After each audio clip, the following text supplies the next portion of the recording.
Channel. আজকে আমি তোমাদের সঙ্গে একটা সুন্দর রেসিপি শেয়ার করব। তো চলো রেসিপিটা শুরু করা যাক। তার আগে আমার চ্যানেলটা তোমরা সাবস্ক্রাইব করে নাও।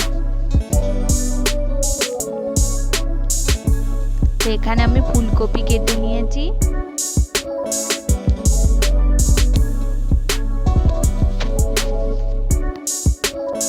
আলু কেটে নিয়েছি লম্বা লম্বা করে।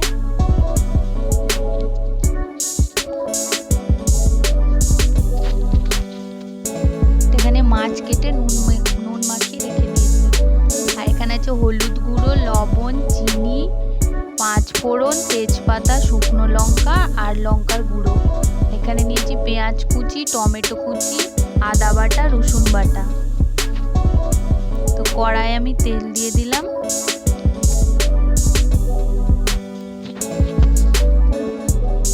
কড়ার তেলটা গরম হচ্ছে, ততক্ষণ আমি মাছে হলুদ মাখিয়ে নেব।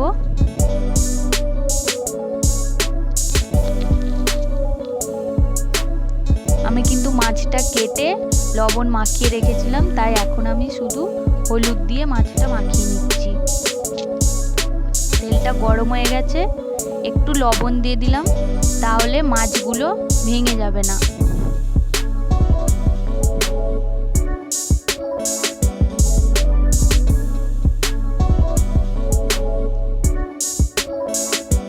এবার আমি মাছগুলো দিয়ে দিচ্ছি।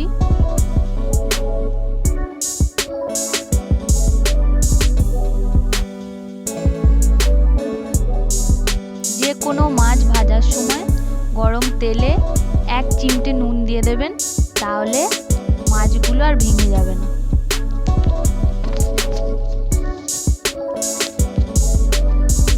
একদিকটা ভাজা হয়ে গেছে, আরেক দিকটা আমি উল্টে দিচ্ছি।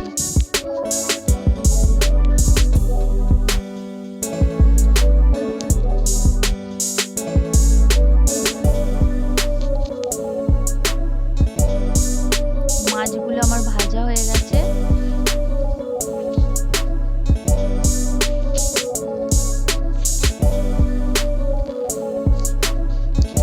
এবার আমি তুলে নেব। এইভাবে আমি সব মাছগুলো ভেজে নেব।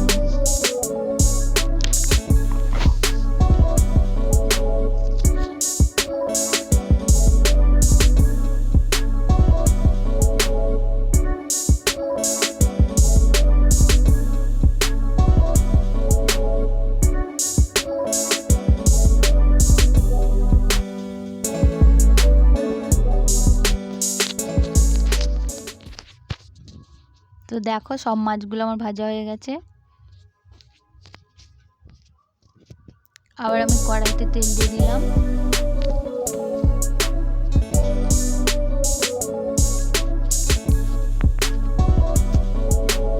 পাঁচ ফোড়ন আর তেজপাতা দিয়ে দিলাম।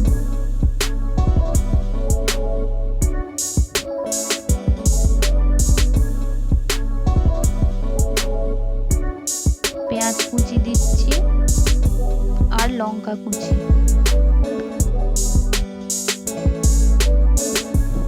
পেঁয়াজটা একটু ভাজা হয়ে গেছে, এবার আমি টমেটো কুচি দিয়ে দিলাম।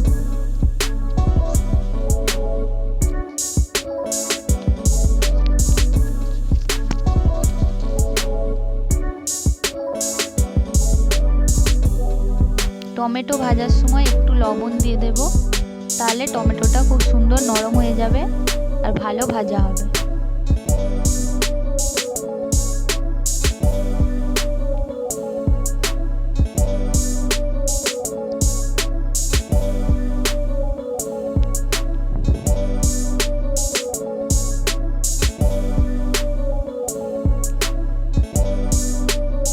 এবার দিচ্ছি রসুন বাটা আর আদা বাটা।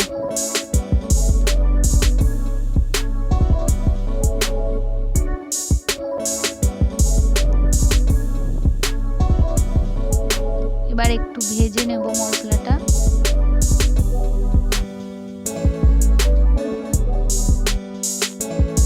মশলাটা ভাজা হয়ে গেছে, এবার দিয়ে দিচ্ছি হলুদ গুঁড়ো,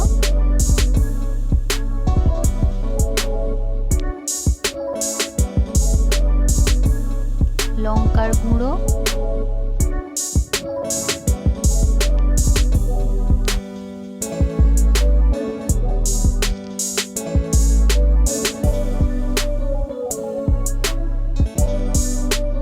একটু সামান্য জল দিলাম, না হলে মশলাটা পুড়ে যাবে।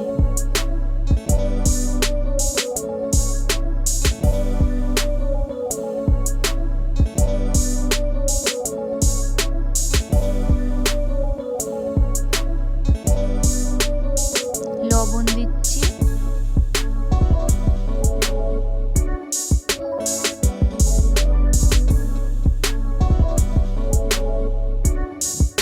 এবার দিয়ে দিলাম চিনি,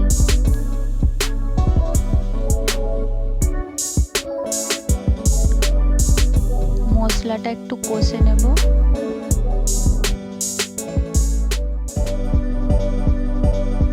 যত ভালো করে মশলাটা কষবেন তত তরকারিটা খুব সুন্দর টেস্ট হবে।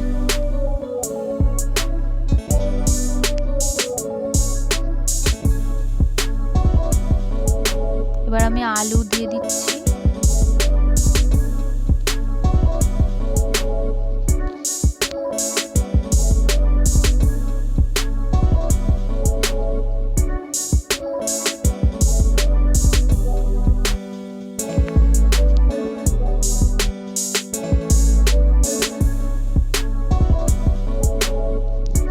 এবার দিয়ে দিলাম ফুলকপি। ফুলকপিটা আমি নুন আর হলুদ গুঁড়ো দিয়ে একটু ভেজে রেখেছিলাম।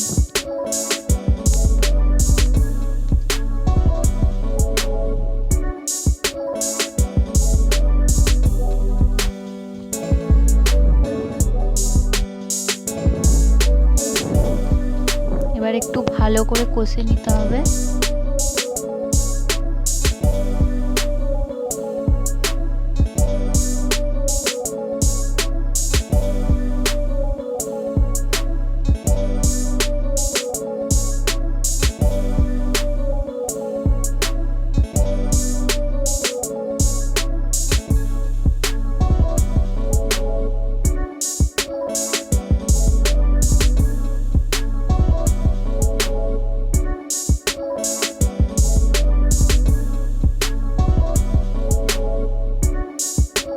আমার এটা কষা হয়ে গেছে, এবার আমি জল দিয়ে দিলাম।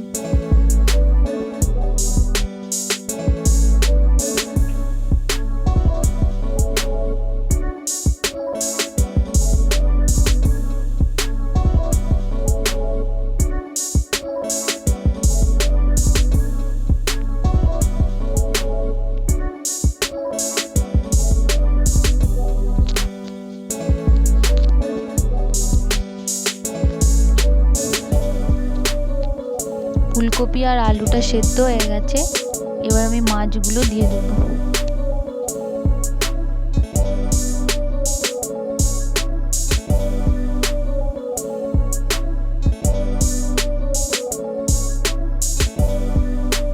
এই শীতকালে এমন ফুলকপি আলু মাছ দিয়ে ঝোল আর ভাতের সঙ্গে একদম জমে যাবে।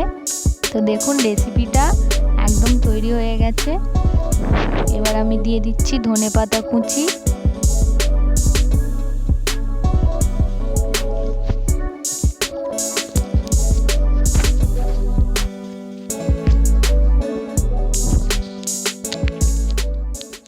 তো আমার রেসিপিটা একদম রেডি হয়ে গেছে। আপনারাও বাড়িতে রেসিপিটা বানান, কেমন লাগলো আমাকে কমেন্ট করে জানাবেন। আর প্লিজ আমার চ্যানেলটা সাবস্ক্রাইব করে নিন।